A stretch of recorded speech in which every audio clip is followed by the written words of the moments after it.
to the panel discussion section of this presentation today. And our first speaker is Dr. Miles Yu, or Yu Mao-chun in the Chinese language. Dr. Yu is U.S. Secretary of State's Michael Pompeo's principal China policy and planning advisor. He has played a key role in reshaping America's China policy over the past 3 years, advising Mr. Pompeo, as Mr. Pompeo has put it, on how to ensure that we protect Americans and secure our freedoms in the face of challenges from the Chinese Communist Party. After earning a doctorate from the University of California at Berkeley, Dr. Yu became professor of modern China and military history at the Naval Academy in Annapolis, Maryland. In the past 3 years, Dr. Yu has been a powerful behind-the-scenes force within the Trump administration, reshaping U.S. policies towards China, which has been redefined as America's most significant strategic adversary. Dr. Yu calls the new China approach principled realism. Retired Air Force Brigadier General David Stilwell, currently Assistant Secretary of State for East Asia and Pacific Affairs, has said, "Miles Yu is a national treasure. He understands the difference between democratic and authoritarian governance and can explain it better than anyone I know." So, Dr. Yu, on that basis, look forward to hearing your remarks. You have 7 minutes. Thank you, Charles. And that biography you just read has already landed me the #1 traitor to the Chinese race and in modern history, according to Chinese official press. So, well, thank you for this great opportunity. Thank you for this great opportunity for me to share my thoughts with the colleagues here and friends around the world.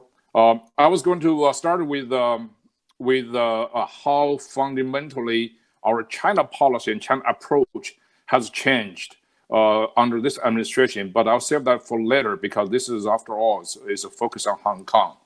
Now, hopefully we'll have time to discuss this administration's China policy, how much has changed. Now, Hong Kong, in my view, is a grand experiment that has failed miserably. This grand experiment contained the following 4 elements. Number 1, it is experimented in this scheme called the one country, two systems formula. What happened in Hong Kong in the last couple of years has proven that this is indeed is nothing but a bankrupt idea. It's a bankrupt idea because of its inner contradiction. One country presumably appeals to nationalism, national unification, which by itself is a pretty good thing. What if this nation is ruled under an autocratic regime? So the people in Hong Kong seem to have said national unification would be meaningless without political freedom. Now, West Germans would not have been united with East Germans if East Germany was still ruled by Erich Honecker and its Communist Party in that country. You have the same kind of logic, same kind of situation going on in the Korean Peninsula. People would not be united under a totalitarian regime. So nationalistic pride cannot take the place of liberty and individual freedom. That's the message of what happened in Hong Kong. And I think the people in Hong Kong have chosen the system of freedom and the rule of law, not the system of communist autocracy in the name of national unification. So therefore, this one country, two system experiment has failed. Excuse me. It has also failed because it has completely lost its exemplary effect on Taiwan, as Lord Patton has alluded to earlier. So one country, two system experiment proved to be a total failure in this lab called Hong Kong. So the second element of this grand experiment in Hong Kong is actually an experiment in the validity of a model of governance. You know, Mao Zedong famously said that the Chinese Communist Party has 3 magic weapons: 统一战线、武装斗争，和党的建设, which means united front, armed struggle, and party building. Now, the Chinese Communist Party has predominantly used the first one as magic weapon to rule Hong Kong for most of its time since 1997. That is the united front. United Front, in this case, basically it's a top-down elite capturing approach. You basically capture the elites of Hong Kong, the socially reputables, the billionaires, as if they control the elite, and Hong Kong will be stable to the Communist Party's liking. And the people at the bottom, the mass majority of people in Hong Kong, do not really matter very little, or symbolic only.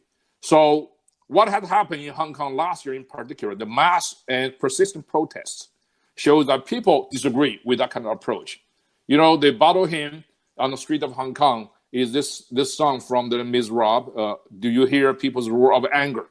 And it's very powerful. It's people's power of 1986 Philippines movement all over again. Or even people say, you know, it's 1989 Tiananmen people's movement all over again. So this is basically the proof that the CCP's model of governance by capturing the elite to rule Hong Kong has failed. Because it's not really working. So we cannot blame the CCP alone, because Hong Kong's elites should also bear responsibility as well.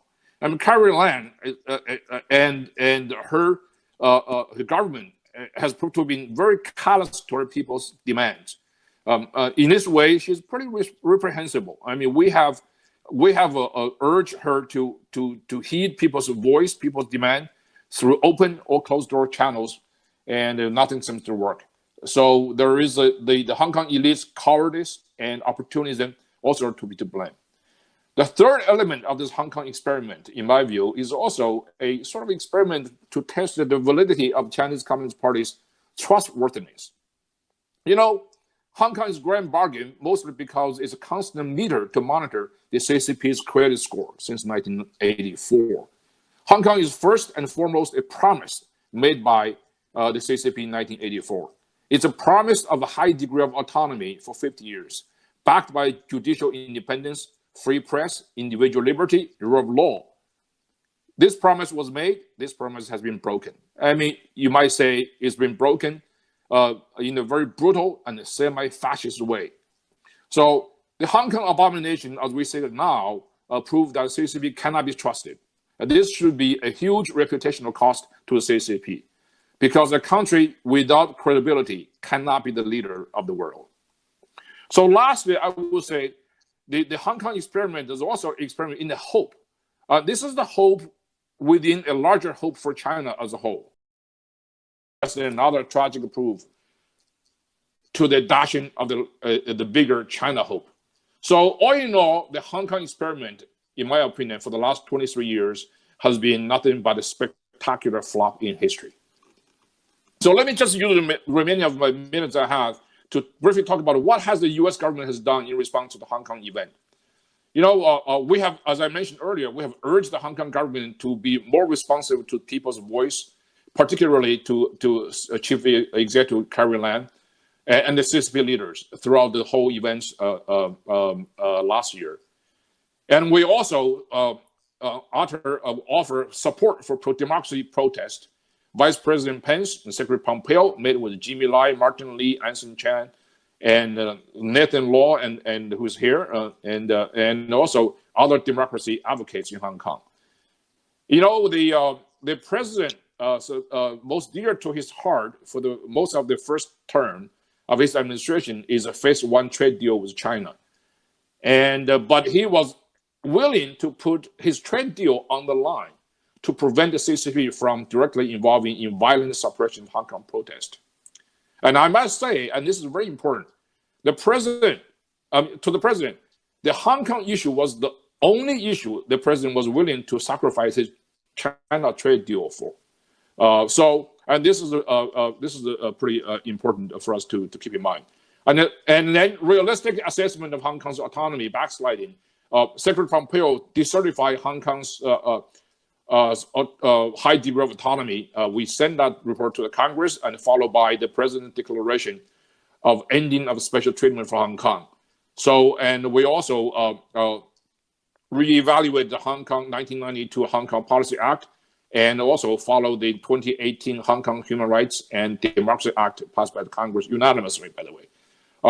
We also sanctioned key Hong Kong and PRC government officials for ending Hong Kong's freedom and autonomy. And lastly, we have just about 12 treaties and MOUs we have signed with the Hong Kong government, and we're getting rid of them one by one now. So I will end here, and looking forward to the exchange with the audience. Over. Thank you very much for that. Our next speaker is